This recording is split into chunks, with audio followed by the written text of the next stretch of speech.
Fala pessoal, tudo bom? Nesse vídeo nós vamos iniciar uma série de estudos a respeito da formação social brasileira. Nós temos um propósito, na verdade, que é o propósito de discutir aqui nesse canal aquilo que é relações de trabalho e, centralmente, o que são as relações de trabalho na sociedade brasileira. É justamente em razão desse debate, que é o debate a respeito das relações de trabalho, que estamos desenvolvendo o nosso curso de Direito Previdenciário, que já está no segundo vídeo, que você pode assistir aqui nesse canal mesmo. E é muito importante o estudo a respeito da formação nacional para as diversas áreas do conhecimento, incluído aí o direito, que é a minha área de formação, e que diversos autores diferentes trataram a respeito da formação nacional, partindo da economia, partindo da sociologia, partindo da história e partindo de diversas áreas. No nosso caso, nós vamos partir de um autor que é um autor muito importante para essa forma de estudo, para esse tipo de discussão, que é justamente o Caio Prado Júnior, que é um autor que vai iniciar a sua produção acadêmica ali na década de 30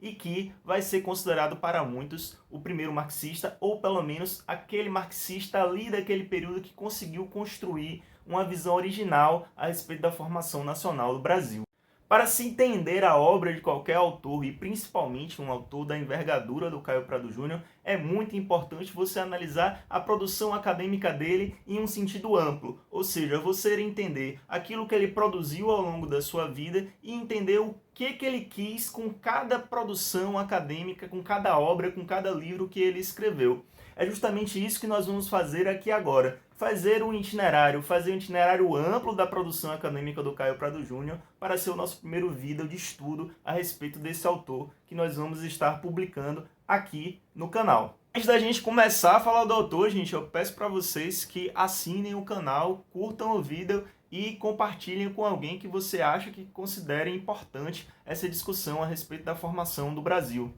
Caio Prado Júnior nasceu em 1907. Ele era filho de Antonieta Penteado e do Caio Prado, no caso, o Caio Prado pai. Quando se fala da família Prado e da família Penteado, ali na década de 20, nós estamos falando a respeito de plantadores de café, de cafeicultores, barões do café. Ou seja, Caio Prado Júnior, ele era filho da aristocracia paulista, das classes dominantes naquele momento, naquele período do Brasil. Em razão disso, ele acabou participando de vários momentos políticos e a sua maturidade, a chegada à sua fase adulta, fez com que ele ingressasse, por exemplo, no Partido Democrático. O Partido Democrático era um partido que, naquele momento, naquelas discussões que havia no Brasil a respeito do sufrágio universal, do direito ao voto, era um partido de oligarquias que estavam descontentes com a atual situação do país e que discordavam da linha geral, que era a linha geral do restante das oligarquias. Nesse caso, o Caio Prado ele vai participar da revolução ali, que é a Revolução de 30, que faz chegar o Vargas ao poder, e em 1928 mesmo, ele vai apoiar a eleição do Vargas, ele vai dizer viva Getúlio na frente do Júlio Prestes, vai ter passando uma carreata, e ele vai dizer viva Getúlio e vai acabar preso. Vai ser a primeira vez que o Caio Prado Júnior vai ser preso ao longo da sua vida. Em 1931, ele já vai se filiar ao PCB. É importante demarcar o seguinte aqui.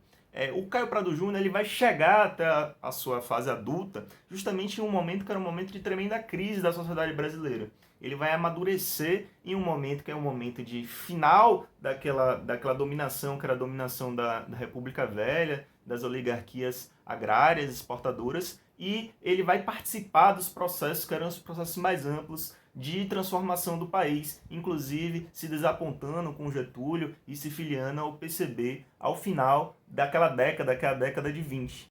É importante a gente falar que o Caio Prado Júnior ele se formou em Direito, mas apesar dele se formar em Direito, as grandes observações dele de estudo, as grandes pesquisas que ele fez, acabou extravasando a área do direito e às vezes, inclusive, muito pouco tratando da questão jurídica, mas muito mais tratando a respeito da história do país, do desenvolvimento econômico do país. Já em 1933 ele vai publicar a sua primeira obra, que é uma obra de grande importância, que é Evolução Política do Brasil, em que ele começa já a esboçar as suas teses ali naquele livro. E em 1934, após voltar da União Soviética, ele vai publicar um outro livro que é União Soviética, um Novo Mundo. Já em 1942 ele vai publicar aquilo que para muitos é a sua obra mais importante, que é a Formação do Brasil Contemporâneo, e em 1945 ele vai publicar a História Econômica do Brasil. Essas 3 obras vão dar o tom, que é o tom da produção inicial do autor e que vai fazer com que ele seja consagrado, que é a evolução política do Brasil, a formação do Brasil contemporâneo e a história econômica do Brasil.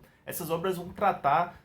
com muita centralidade a respeito do processo, que é o processo da saída da colonialidade para a autonomia do país, e vai tratar em específico de como alguns traços, que são os traços que vêm do período colonial, eles continuam sendo reproduzidos na sociedade brasileira, inclusive considero que até hoje continuam sendo reproduzidos. Caio Prado Júnior ele apresentava divergências em relação à linha que era a linha do Partido Comunista Brasileiro da época, porque a linha do Partido Comunista Brasileiro da época era uma tradução, uma determinação que vinha da Internacional Comunista, que fazia uma leitura que era uma leitura a respeito da Rússia, que era um país feudal e que tinha chegado até o capitalismo partindo do feudalismo ou do semi-feudalismo, e que para Caio Prado Júnior era completamente diferente da realidade brasileira, que era um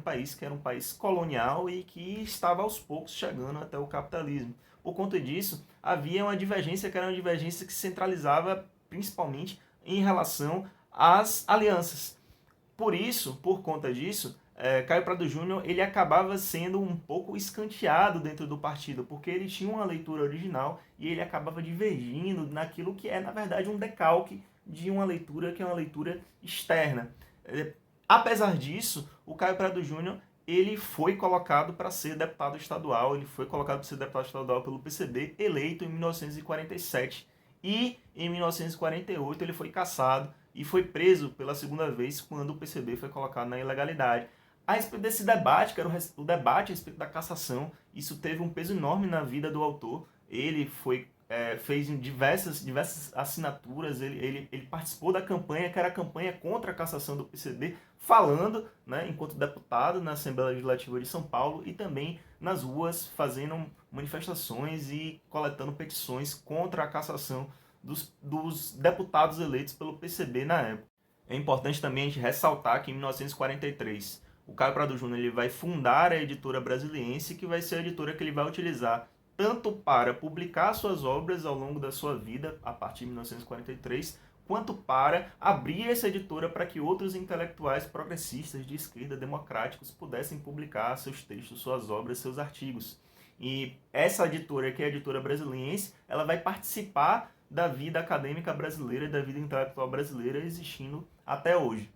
Após ser solto pela segunda vez, o Caio Prado Júnior vai se dedicar ao longo da década de 50 a debates que são debates mais de ordem filosófica, publicando em 1952 a sua obra, que é a obra Dialética do Conhecimento. E em 1959, a obra Notas Introdutórias à Lógica Dialética. Já em 1966, após o golpe de Estado em 1964, ele vai publicar a sua obra A Revolução Brasileira, em que aqui ele vai fazer severas críticas em relação à esquerda do período, a respeito das suas táticas, a respeito do seu programa, a respeito da sua estratégia. E por conta dessa obra, ele vai ganhar um prêmio de intelectual do ano, o prêmio Juca Pato de intelectual do ano. Em 1966 vai ser um momento em que ele vai lançar esse texto, que é um texto bastante polêmico, justamente pelas críticas que ele faz no interior dele. Em 1970 ele vai ser preso pela terceira vez na sua vida, passando mais de um ano preso. Nesse período o filho dele vai cometer suicídio, ele vai ser solto e ao longo da década de 70 ele vai publicar algumas outras obras como História e Desenvolvimento,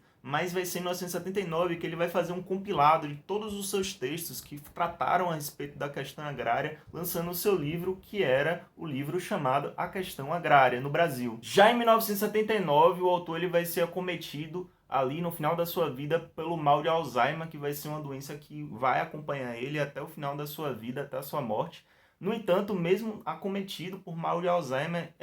a doença não vai o impedir de participar ativamente da vida política do país, participando, por exemplo, das mobilizações pela Direta Já, que foram em 1985, a respeito da vida política do país e da participação política do Caio Prado Júnior. Uma coisa o distancia de outros intelectuais progressistas e de esquerda no período, porque enquanto outros intelectuais progressistas participaram da construção do Partido dos Trabalhadores, o Caio Prado Júnior ele permaneceu fiel até o final da sua vida ao PCB, no caso. E, além disso, o fato dele estar acometido por mal de Alzheimer também não vai o impedir de continuar a sua produção acadêmica, produzindo algumas outras obras ali no finalzinho da sua vida. como, por exemplo, o que é liberdade, em 1980, o que é filosofia, em 1981, e a cidade de São Paulo, em 1983.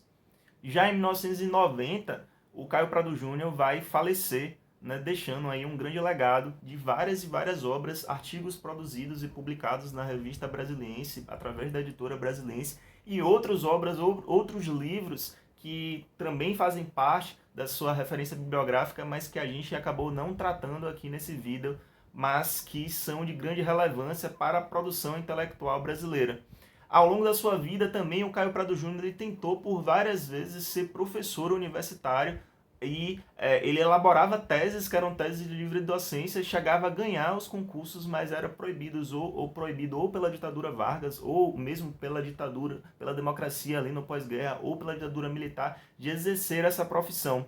Essa é que é um pouco a vida desse autor, e ao longo dos próximos vídeos nós vamos estar nos dedicando a analisar as obras mais importantes dele para estar publicando aqui para vocês. Pois então, pessoal, essa que foi a discussão que nós estamos trazendo aqui a respeito da formação nacional do país, utilizando em primeiro lugar o autor que é o Caio Prado Júnior. Nós pretendemos continuar produzindo vídeos a respeito. Eu espero que vocês tenham gostado e deixo aqui para vocês o meu forte abraço. E é isso aí. Tchau!